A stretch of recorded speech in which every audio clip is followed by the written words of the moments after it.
મિત્રો, હવે તો અયોધ્યામાં ભગવાન રામ બિરાજમાન થઈ ગયા છે.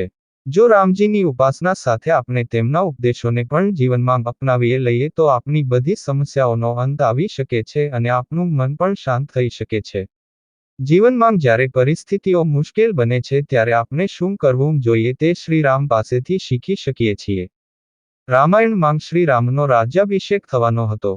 બધું નક્કી હતું. આ અંગેનો નિર્ણય રાજા દશરથે લઈ પણ લીધો હતો. તેથી તેમને બદલવાની કોઈ શક્યતા નહોતી. રાજ્યાભિષેક થવાના એક દિવસ પહેલાં જ કૈકેયીએ મંથરાને ઉશ્કેર્યા હતા.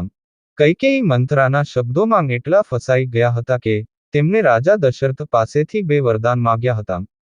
પહેલું વરદાન એ હતું કે ભરતને રાજ્ય આપવાનું અને બીજા વરદાનમાં રામને વનવાસ હતો.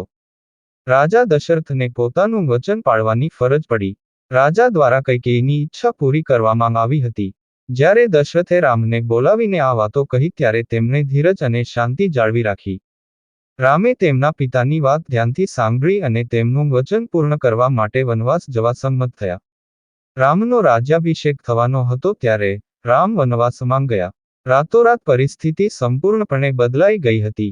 મુશ્કેલ સમયમાં પણ રામે ધીરજ ન ગુમાવી અને શાંતિથી કામ કર્યું. આવા સમયમાં પણ રામજીએ પોતાનું સકારાત્મક વલણ જાળવી રાખ્યું હતું. શ્રી રામની સાથે લક્ષ્મણ અને સીતા પણ વનવાસ માટે રવાના થયા.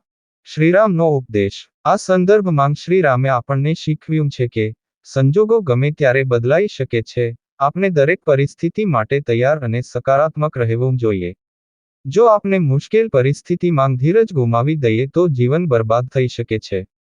વ્યક્તિએ મુશ્કેલ સમયમાં પણ મનને શાંત રાખવું જોઈએ. તો જ બધું સારું થઈ શકે છે. વિડિયો સાંભળવા બદલ આભાર.